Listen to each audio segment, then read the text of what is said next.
Bismillahir Rahmanir Rahim. Wassalatu wassalamu ala ashrafil anbiya'i wal mursalin. Rabbi shrah li sadri wa yassir li amri wahlul uqdatan min lisani yafqahu qawli. Assalamu alaikum wa rahmatullahi wa barakatuh, viewers.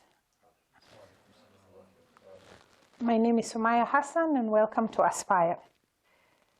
Today, under our session on Management Speak, we will be talking about the importance of surrounding yourself with people who will help you to grow. So I'd like to start by posing a question to my audience, both those of you at home and those in the studio. How many of you here have a personal board of advisors? Does anybody here have a personal board of advisors? No? Well, inshallah, by the time our session is over, maybe you will agree with me that it is important for you to get a personal board of advisors. What we find is that many times when we are planning our careers, when we are planning big things in our lives, the next step in our lives, we are very careful about the details of what type of work do I want to do? Do I want to start my own company? Is it a certain sector I want to be in? Do I want to work for a certain employer? We spend quite a bit of time looking at that. What are my skill sets? And we are quite deliberate about that, though the reality of the situation, of course, granted, sometimes you may not really have the luxury of being in the exact sector or company that you want, because maybe that's not where the job comes from. But many times we think very deliberately about that. This is what I studied, this is my skill, this is my experience, I therefore want to be in this sector. Rarely, however, do we look at the people we need to surround ourselves with to help us succeed. Very rarely do we do that. There are people who do, and you see the impact that that has on their lives, but many people do not deliberately seek to have a personal board of advisors. Now, what is a personal board of advisors? This is a group of people that offers support essentially to your career, whether your career is employment, whether it is a business or an entrepreneurship path, or whatever other path that you've set out for yourself. And they are people whose advice and expertise is very important to helping you achieve your goals. Now, you need to decide what expertise that is, and you need to choose people whose advice you value, maybe because of what it is that they have done. Maybe it's people who inspire you. They have achieved certain things in their own lives. Maybe they're leaders in their own way. Maybe it's their values. The way they live their lives really inspires you. It could be colleagues that you work with, even your own peers, but you just admire the way they carry out themselves, the way they plan themselves, and you decide, you know what? I admire so-and-so because of this item, or this skill, or this experience and competence, and I would like them to be in my personal board of advisors. Now, I urge you to seek these people out deliberately, but be very careful. This is the path I have set out on, whether it's entrepreneurship, whether it's employment, whether it is education. Maybe you've decided I want to get to the next level of education, and I feel that in my personal board of advisors, I need somebody who has studied to this level, or so-and-so has excelled in this field, and I think they can really help me along my own career path, along my educational path, along my spiritual path, whatever growth goal you have set for yourself. So look for somebody and people that have qualities and values and expertise that you think would be helpful for. And then look for these people. After you've made your own personal list, what do I want to do? What are the gaps that I think having a personal board of advisors would help me fill? Who are these people that I've identified? Now go and get these people and actually talk to them and be very candid and say, Halima, you know, I would like to request if you would join my personal board of advisors. I have been observing you and I find that you have this and that quality that I really admire, and I think I have a lot to learn and benefit from you within my personal board of advice. So be very clear why you want this person. If you're not, you can very easily get into a situation where you look like you're almost stalking somebody. You know, wherever they are, you turn up. And you're not telling them why. You know, you start making people feel very uncomfortable. Hey, why is this person stalking me, you know? So be very clear and have a conversation with them so that they understand what it is that you're looking for. And have these very open conversations. You know, what do you want to do with your life? What motivates you? Yeah, what are you doing perhaps that you really don't like? And you think these are some of the questions they can help you to answer. Now, the interesting thing is, you may find with this particular person, this relationship grows both of you. Because when you help, and in a future session we will talk about mentoring specifically, you'll find that when you get into this type of relationship with somebody, as they're helping you to grow, they're also growing. Somebody said once that he who teaches others learns twice. So as you're helping somebody grow, you're growing as well. So as you seek out a personal board of advisors, remember, somebody could approach you to be in their personal board of advisors. And these are some of the things that you should be thinking about that then helps the person you're guiding become a better version of themselves, but also helps you become a better version of yourself. Now, this is the deliberate ones that you approach. Somebody like a mentor, you very deliberately approach somebody and say, I would like you to mentor me in this area for this particular reason. And as I said, we will specifically, actually in our next session of Aspire, specifically we'll talk about mentorship. But I want to draw your attention that there are other people who would help you grow, even though that wasn't the initial plan. Even though the situation didn't seem like it's a situation that was lending itself to growth. But I want to urge you, in every situation in life you find yourself in, regardless of how unpleasant on the outside it appears, take it as an opportunity for you to grow. Take it as an opportunity for you to learn something. Allah subhanahu wa ta'ala tells us in the Quran, Asa an takrahu shay'an wa huwa khayrun lakum. Maybe you hate something, but in it is a lot of good. So if you find yourself in a situation that is unpleasant, don't sit there whining. How, oh, poor me, you know, this is so. What can you learn? So, for example, where else can you find people pushing you to grow, even though on the outside the situation didn't look like it is geared for that? Number one, you could have a very harsh boss. You could be working for somebody whose management style is extremely unpleasant. And this person, for whatever reason, people are different. Maybe they shout at people. Maybe they're very unforgiving. Maybe the way they guide you, you know, they are all about the stick. There's hardly a carrot in their conversation. So if you find yourself in that type of situation, yes, we would all rather have a boss who's very team-focused and reassures us and nurtures us and mentors us. But if you find that your boss is not one of those, take this harsh boss that you have as an opportunity for you to grow, because they're always criticizing you. Try and step back from the criticism and look at what is the issue that you can identify in there that you can grow. They're always complaining about you not handing in your projects on time, for instance. And just look at that. Where is there an opportunity for you to improve your time management skills? Maybe you're actually not even late. I'm not saying that the fact that they are complaining your projects are late means that you are late. You could be dealing with a boss, and I have seen this. It's very important to understand the different cultures of the people you work for. There are some people, the cultural setup that they have grown in, and this is a global phenomenon. It's not just, you know, in our Kenyan environment. If somebody says, give me a document at 10 and you deliver it at 10, according to them, you're late. It should have been there by 10. This is their cultural upbringing.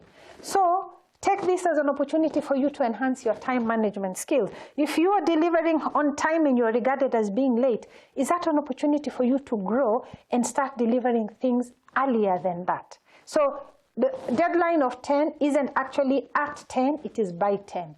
By 9:30, 9:40, your document is in. Take that as an opportunity for you to grow. If this is the deliverable and you know you've done it but your boss is still not happy, is that an opportunity for you to deliver a higher level, a higher standard of quality? So that could help you actually really sharpen your quality, because you're dealing with a boss that is much more demanding. So instead of focusing on the criticism, focus on the opportunity for you to rise even more in your own expertise, in your own sector, in your own skill. So as a result of dealing with a boss that is super harsh, it could make you become somebody that is extra good just because of having to deal with that. I went through that situation myself once, dealing with a boss who was so extra particular. Every I had to be dotted, every T had to be crossed, and exactly the way he wanted it. But getting beyond the harshness of dealing with a very tough boss, and I can tell you it was very tough. Initially, what I realized is what that was doing to me as a person. I was really growing. So when I left that particular employer to my next employer, I was a star. I was shining because I had come from an environment that was so tough. I was now used to delivering that level of quality. So now, even dealing with a boss who wasn't expecting that same level, I maintained that. And alhamdulillah, that just worked for me. So what I'm saying is take that as an opportunity for you to grow. Okay, you could be dealing with somebody who's a very argumentative coworker. They look for every excuse to fight. Now, if you're dealing with that type of person, take that as an opportunity for you to sharpen your teamwork skills. Take that as an opportunity for you to sharpen your patience, for you to understand how to deal with different types of people, that then just enables you to sharpen your leadership skills. Remember, one of the things we learn when we look at the history of the different prophets in Islam, a lot of them were herders. Yes, and they were herding goats. Now, somebody was explaining this to us once, that herding goats is very difficult because they're all over the place. This one is here, that one is there. It's not like cows. Cows just sort of sit there and, they're eating grass or they're much easier to herd. But goats are very difficult. So as a leader, if you put yourself in the position of a herder, one is here, one is there. So you're dealing with co-workers. One is argumentative, one is patient, one is always late, one is, always on time. You can see how that can really sharpen your leadership skills, just enabling you to deal with different types of people. So use that as an opportunity for you to sharpen your skills. The other group of people who can really help us to grow is an honest friend. Now, there are people around you who are yes people. They just tell you what you want to hear. Even when you've gone wrong, they tell you what you want to hear. And then there are others who shoot straight from the hip. They are so brutal in their feedback that you wish, why, yes, but you could have used different words. You didn't need to be that harsh. That is true. However, what can you learn from somebody who tells you as it is to really help you grow? Because sometimes maybe you're doing something that is not right, but everybody's afraid to tell you. And they're like, she'll find out for herself or he'll find out for himself. Until one day you land yourself in some really hot soup and somebody tells you, yeah, but everybody has been saying this about you. Have you not known? And you wish there was one person in your circle who was honest enough to tell you, this thing that you do has this impact. Or why don't you try doing it this way? You'll have better results. So when you have that person who calls it as it is, you may find it is a tremendous opportunity for introspection and personal growth because they really help you to be very aware of your reality so that you can work on it. The other group is your competition. If you're in a business, a certain sector, what is your competition doing? What are your rivals doing that can help you to grow? So you may find you've put out a product that does this. Your rival has quickly done something else that has done something better. They're always seeking to up you, or they always look like they are a step ahead. How does that help you to grow? So instead of you sitting there complaining, these people have better funding, that's why they're always a step ahead. No, look at that as an opportunity because it's almost like a moving target. Every time you do something, they're upping you. So you're constantly researching. You're constantly looking at other markets to learn. You're constantly looking at putting in new hours, acquiring new skills so that you are ahead of the game. Therefore, consider your rival as an opportunity for you to grow yourself, for you to better your best. Because you know whatever it is you're putting out there, they're looking to be ahead of you. So actually relish that, because one of the problems of being at the head, at the top of your game with nobody competing against you, you become complacent. I mean, after all, I'm already at the top. You know, what else is there to do? But somebody who's always at your heels, chasing you, pushing you, enables you to reach heights that you didn't imagine because you're constantly running. So take a business rival as an opportunity for you to grow. Somebody who is a peer, who is working with you but is very insightful. They could even be in another department. What can you learn from what they are doing or from the insights they are sharing that can help you to grow? Listen to what others are saying, even if these are people hierarchically could be below you. Maybe they report to you, but you don't have a monopoly of ideas. So be keen to learn from what others are sharing with you that can help you to grow. And the final group that can really help you to grow are complete strangers. You could be somewhere and you get an opportunity to network. Maybe you've come for a show like Aspire, and while you're waiting to get in, you meet other people who are participants like yourself. You start sharing, you start talking. What can you learn from this person? And this is something else that I learned from somebody who told me, you can learn something from everyone. People you like, people you don't like. People who are older than you, people who are younger than you. People in your sector, people outside of your sector. Keep your mind open to learn something from everybody that you meet, and you will be amazed by how much that will help you to grow. Who wants to start us off with our questions? Okay, Assalamu alaikum. Alaikum salam wa rahmatullah. I'm Zahra, and my question is about what you spoke about, Hash Boss. And maybe meeting these people, they make us grow, yes. You make us stride in life. But you get at times, he comes, he talks, and he gives you a lecture, and you are like, silence. Is silence the best weapon to deal with such a case? Or you have to speak and smile and leave that alone and get whatever you want to take in, and you let it go.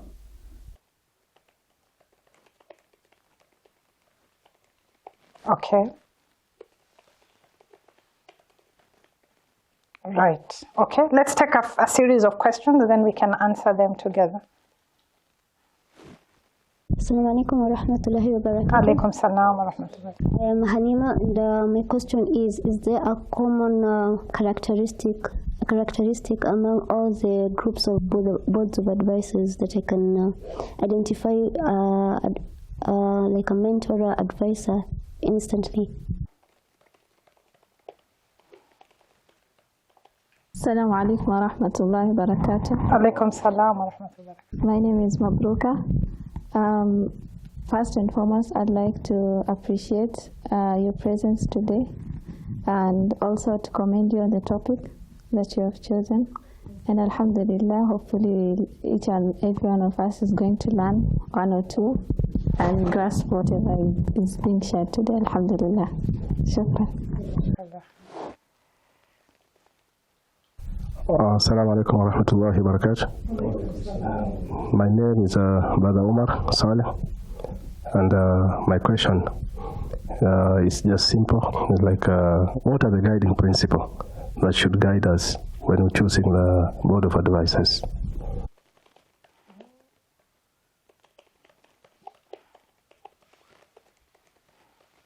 Assalamu alaikum. Alaikum salam. I'm Athman Abubakar.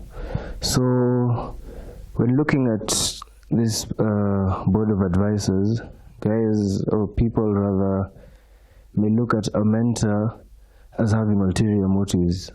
This person performs well in their line of business, but among the challenges that people face is this really the person? Because the front is good, the face, but what happens behind scenes? What if this person, you talk to them and end up stealing your idea or whatever it is? So what would be a solution for that? Assalamu alaikum. Alaikum salam. My name is Ramadhan.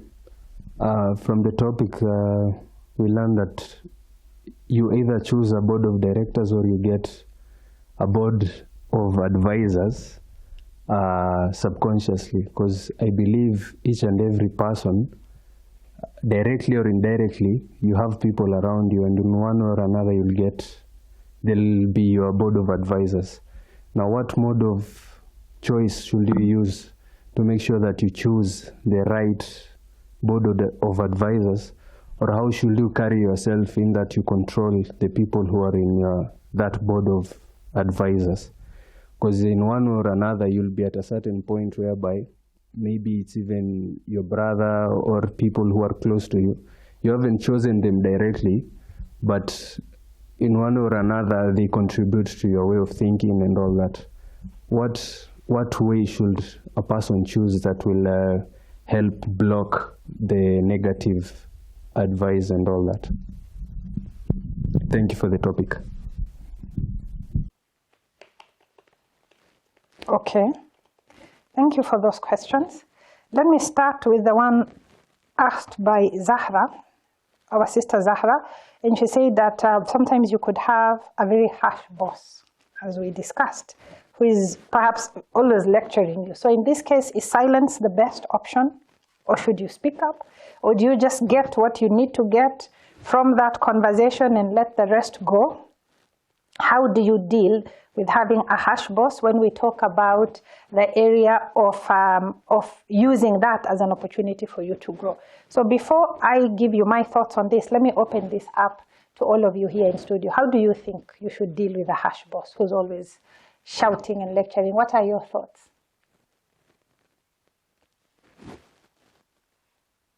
Yes. Assalamu alaikum. Alaikum salam wa rahmatullah. Personally, if I was in that position, I have a harsh boss. Alhamdulillah ala ni'matil Islam, we are taught to have patience.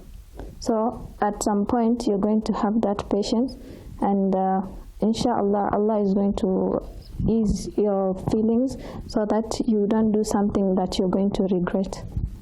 Shukran. Okay. So that's one way, yes, be patient. Assalamu alaikum again. Alaikum salam. I believe you can be patient to a certain extent, but it reaches a point where each and everyone has his own breaking point. But then you need to be careful how you deal with your boss at that particular moment, because you can always get another boss if Allah wills that to be it. Then that is what will happen. If you've tried to put up with whatever harsh boss you're dealing with, and you feel that you are really at the end, you turn to Allah, you put tawfiq, and you make the right decision. If it's moving away from the boss, then ala kulli hal, maybe that's the answer. Maybe that's what God wants you to do. You never know. Okay. Any other thoughts? Assalamu alaikum. So, well, going back to the heading of why we're here today, the title rather, you could consult your advisors and see what they say, but at the same time, have a way of dealing with it, in that there's a situation where you'll have to speak to him, there's a situation you'll have to be silent, but actually having a conversation with your boss about how you feel, I think at some point would actually help. It would help you and help him in the long run deal with other people. Okay. I think all that is very good input. So if you're dealing with a boss who is very harsh, it's good for you to remind yourself, why are you there? Why am I in this place? Why am I in this organization? Why am I in this particular job or role? Because sometimes when we go through challenging situations in life, we are so busy dealing with so many things, you can actually forget which way is north. So when you remind yourself why you are there, that helps first to just refocus you, so that then even when you're dealing with all these other issues, you can get context. Okay, so then you've reminded yourself, you've refocused yourself. Now you look at what is the best way of dealing with this particular situation.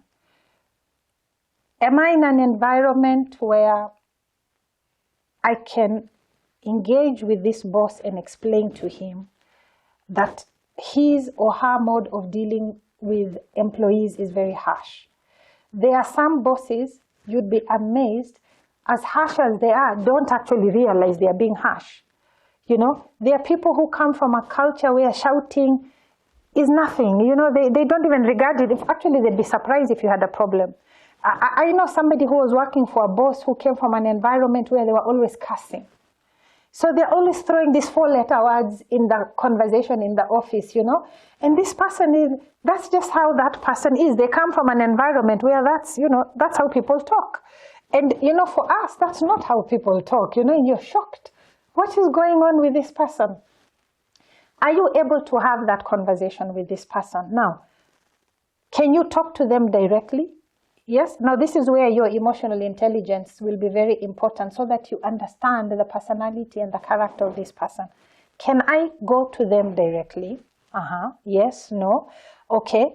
Is there somebody in the organization that is able to reach this person? Because even in an environment, you study and you're like, you know, so-and-so, I know they have a way of talking that the boss actually listens.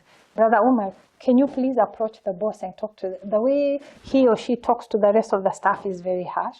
Or is there somebody outside the organization that you can use? And as was mentioned here, maybe through your personal board of advisors, you can see you have another linkage there, or you know, an opportunity to do that. But look for somebody that you know can reach the boss to actually go and say, hey, you know, what I'm hearing, you know, the way you're engaging and talking to your staff, maybe this person had never realized it. Maybe this person comes from an environment, that's how they have always been talked to by their own boss. They actually don't know any better.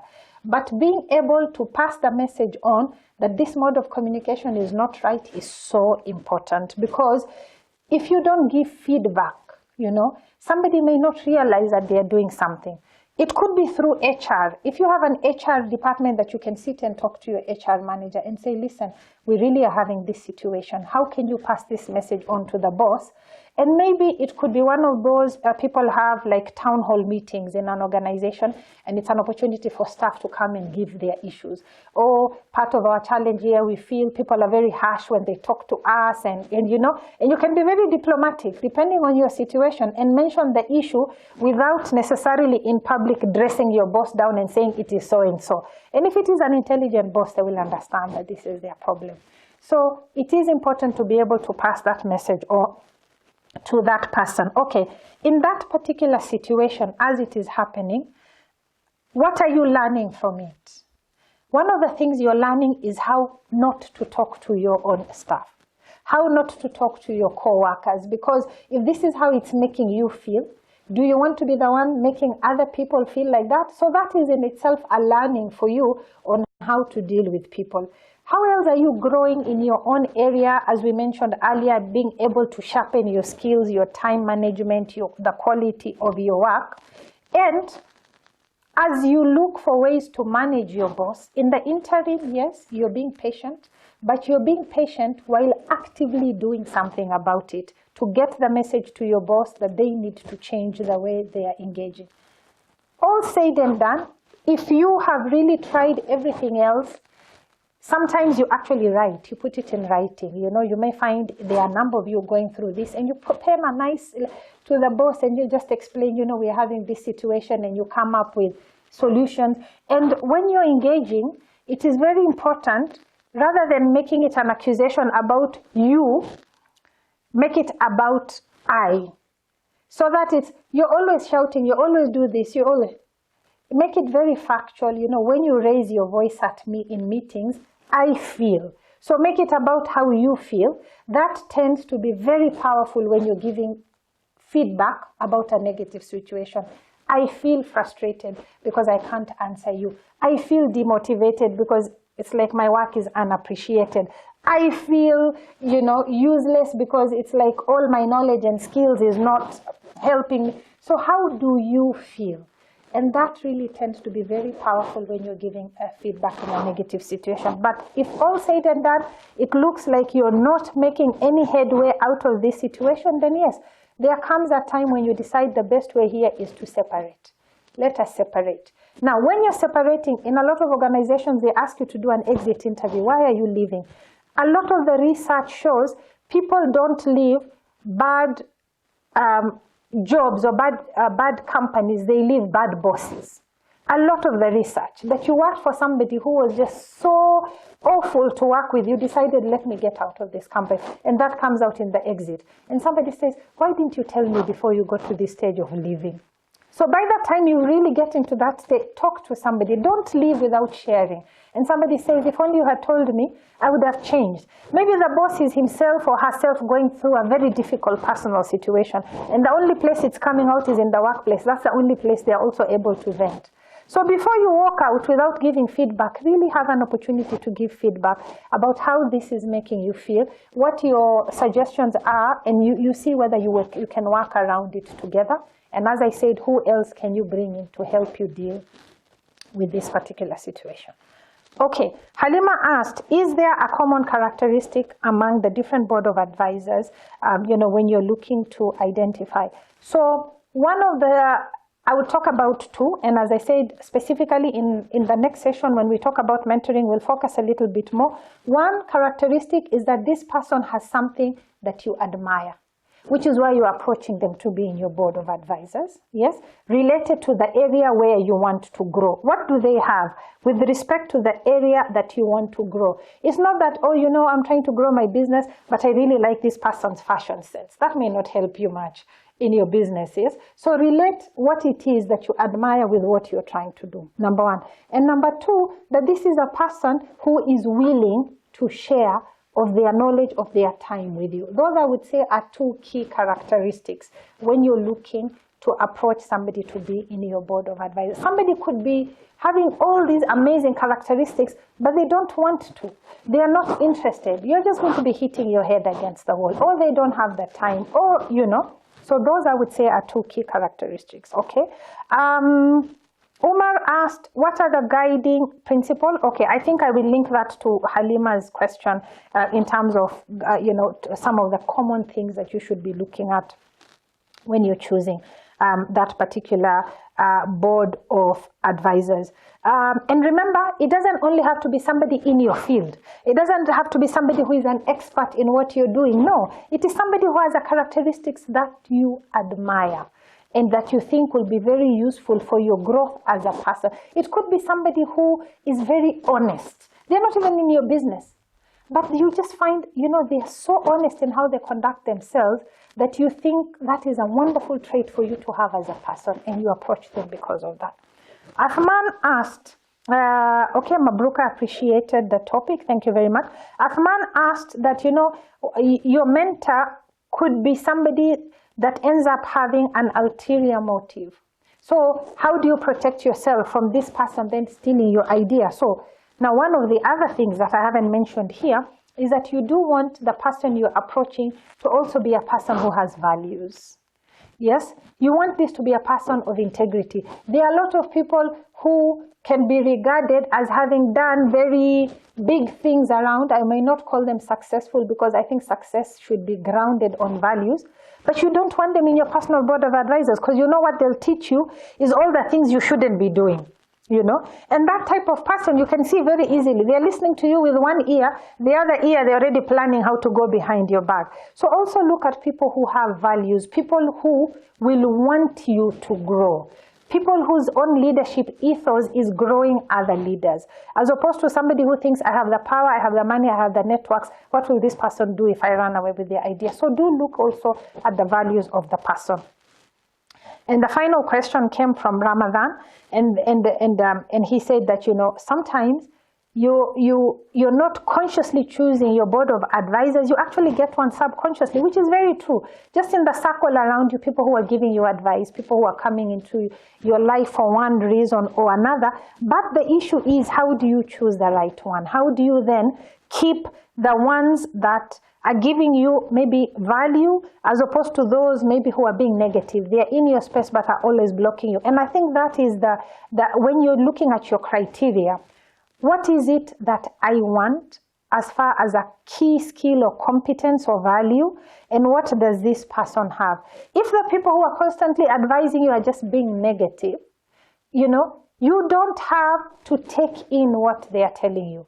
So remember, your personal board of advisors are people that my suggestion is deliberately go to for advice. You don't need to go to these people who know you will always be raining on your parade. They may be constantly there giving you the advice, fine. Take that, sift it. Is there something in this I can learn? Okay, let me learn. The rest, leave it where it is. But the people that you actually seek out, that you invest your time and your resources going to, let them be those people who are adding something to your basket as far as the advice is concerned. So that you're very deliberate in terms of the type of people that you bring on board and the type of people that you're surrounding yourself with within your personal board of advisors. And sometimes you bring somebody in, and at the beginning you thought this would be the right person. But once that relationship starts, you realize, actually, no. This is not what I wanted, or this is not the person that I thought or this is not the skill that I'm looking for. They may be very good, but that's not the line that you wanted. Or they may just not have the type of values that you're looking for. It's okay. You can actually exit that type of engagement and move on to somebody else who has the type of skill set that you're looking for. Okay, I think at this particular point, viewers, our time for this particular show is up. I want to thank you very much for joining us in this session of Aspire, and I look forward to you joining us in the next session as we discuss different ways of enhancing our personal leadership. Assalamu alaikum wa rahmatullahi wa barakatuh.